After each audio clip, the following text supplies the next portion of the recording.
Fala galera, tudo certo? Hoje eu vou trazer um bizu muito interessante para vocês, que é uma análise aí de circuitos elétricos, uma análise nodal, conhecida por supernó. Coloquei uma definição bem simples aqui. Olha aqui, ó.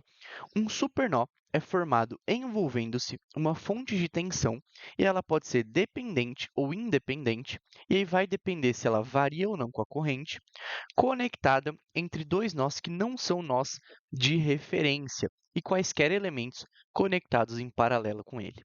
Enzo, não entendi muito bem, me mostra melhor como isso funciona na prática. Olha que interessante, cara. Vê se você concorda comigo. Eu tenho aqui esse circuito elétrico e aí eu tenho uma bateria, nesse caso uma bateria de 5 volts, ligada entre dois pontos ali. E, cara, o que é interessante a gente perceber aqui? Cara, é interessante a gente perceber que se eu quiser, por exemplo, escrever uma equação da tensão de nó, se eu quiser escrever a corrente em função da tensão e da resistência, eu não consigo. Ué, Enzo, por que não consegue, cara?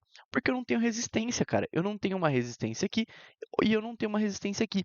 Então eu não consigo, a princípio, relacionar essa fonte aí de tensão com um resistor. E aí eu não consigo, obviamente, relacionar com uma corrente. Caraca, Enzo, é verdade, cara. Você não consegue fazer isso. Então, o que a gente vai fazer é basicamente utilizar a técnica do supernó para poder fazer essa relação. Enzo, como assim, cara? Não entendi muito bem. Olha aqui, cara, isso vai te poupar muito tempo. Vê se você concorda comigo. A princípio, as leis de Kirchhoff dos nós e das malhas têm que valer para qualquer circuito. Isso é verdade, cara. Então, se ela vale para um circuito, ela deve valer para algum elemento passivo também, um elemento ativo, tanto faz. Nesse caso, obviamente, a lei de Kirchhoff dos nós deve ser respeitada dentro da fronteira desse supernó. Enzo, como assim? Cara, olha que interessante. Eu posso afirmar com certeza que o somatório das correntes que entram nesse supernó é igual ao somatório das correntes que saem do supernó. Enzo, escreve isso para mim. Olha aqui, cara, você vai concordar, eu tenho certeza.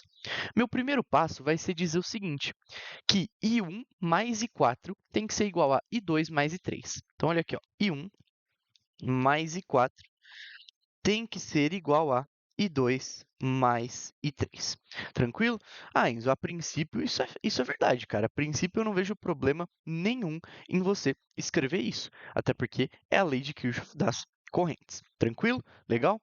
Cara, como que vai funcionar então, cara? Vamos ver o seguinte, ó. Duas coisas a gente já tem de cara. O Enzo, o quê? Cara, uma coisa que eu tenho é o seguinte: se aqui é 0 volts, que é o ground, né? Aqui com certeza é 0 volts também. E aqui é V1, então, obviamente, a diferença de potencial é 10.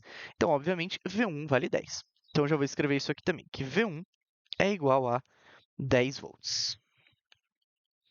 E eu também vou escrever o seguinte: eu vou escrever que V3 mais 5 volts tem que ser igual a V2. V3 mais 5 tem que ser igual a V2. Tranquilo? Legal? Beleza, cara. E aí? Posso mais tirar daqui? Pensar, cara. Vamos pensar porque tem coisa muito interessante que eu posso tirar dessa relação aqui. Olha que interessante, cara. Eu vou tentar escrever essas correntes com base em tensões. Como assim, Isa? O que você vai fazer, cara? Você já vai ver como vai ficar mais claro isso aqui, ó. Então, eu vou colocar uma barra aqui para separar. E o meu segundo passo vai tentar, eu vou tentar, no caso, fazer o seguinte, ó. Olha que interessante. Eu consigo escrever I1 em função das tensões e de uma resistência? Consigo, né? Porque se eu fizer V1 menos V2 e dividir por 2, estou escrevendo exatamente a corrente I1. Então, olha aqui, cara. V1 menos V2 dividido por 2. Essa daqui é a corrente I1. Cara, eu consigo escrever I4? Consigo. Então, deixa eu colocar aqui, ó, que isso aqui é I1. Beleza. Eu consigo escrever I4? Cara, eu consigo, porque se eu fizer V1 menos V3 dividido por 4 ohms, eu escrevo a corrente I4. Então, vamos lá, cara. V1 menos V3 sobre 4 é igual a corrente I4. Tranquilo? Beleza? Cara, eu consigo escrever a corrente I2?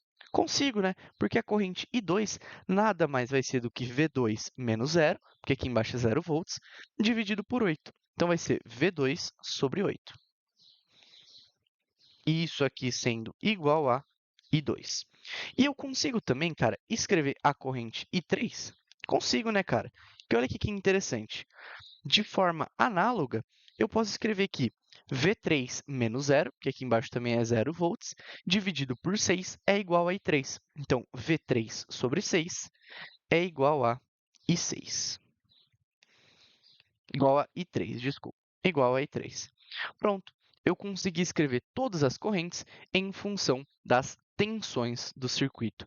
E, cara, isso é muito interessante, porque eu posso simplesmente substituir na nossa primeira equação. Vamos ver como que isso aqui fica, cara? Vou colocar aqui um portanto. Olha aqui, um portanto. Opa, aqui, ó. Um portanto. Eu vou escrever o seguinte, ó. V1 menos V2, que é a própria corrente I1. Vou somar isso aqui com V1 menos V3, que é a própria corrente I4.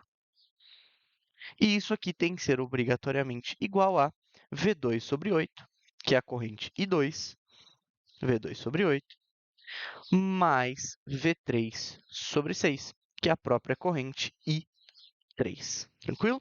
Olha aqui, ó, somando mais V3 sobre 6.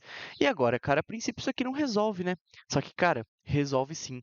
Olha que interessante. Vamos substituir V1 por 10 e onde tem V2, vamos substituir por V3 mais 5. Olha aqui, cara. Vamos substituir, ó. Então, aqui, ó, vamos substituir. Quem quer V1 é 10. Quem quer V2 é V3 mais V5. Então, aqui vai ser menos V3 menos 5 dividido por 2, mais V1, que é 10, menos V3, dividido por 4. E isso aqui igual a V2. Quem quer V2? V3 mais 5, dividido por 8, mais V3 sobre 6. Se eu não me engano, deixa eu até confirmar aqui, ó.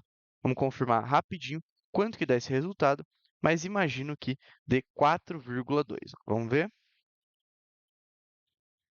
Cara, esse resultado dá 4,2. Então, a gente pode tirar daqui que V3 é igual a 4,2 volts. Cara, descobrimos V3. Agora a gente pode voltar na nossa equação aqui, ó, nessa equação aqui, e descobrir quem que é V2. Por quê? A gente sabe que vai ser 5 mais 4,2. Então, obviamente, V2 vai ser 9,2. Vamos até colocar aqui, ó.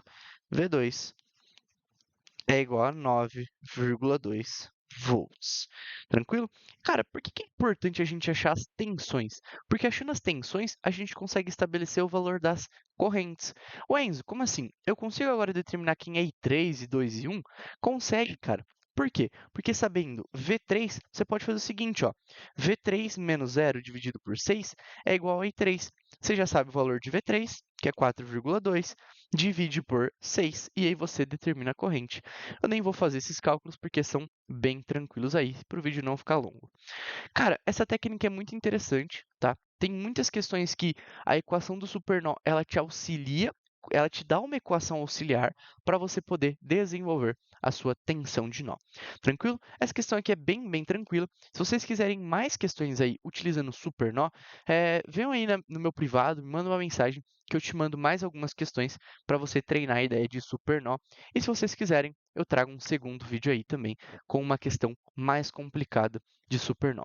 Tranquilo? Agradeço muito a sua presença, muito obrigado e até a próxima.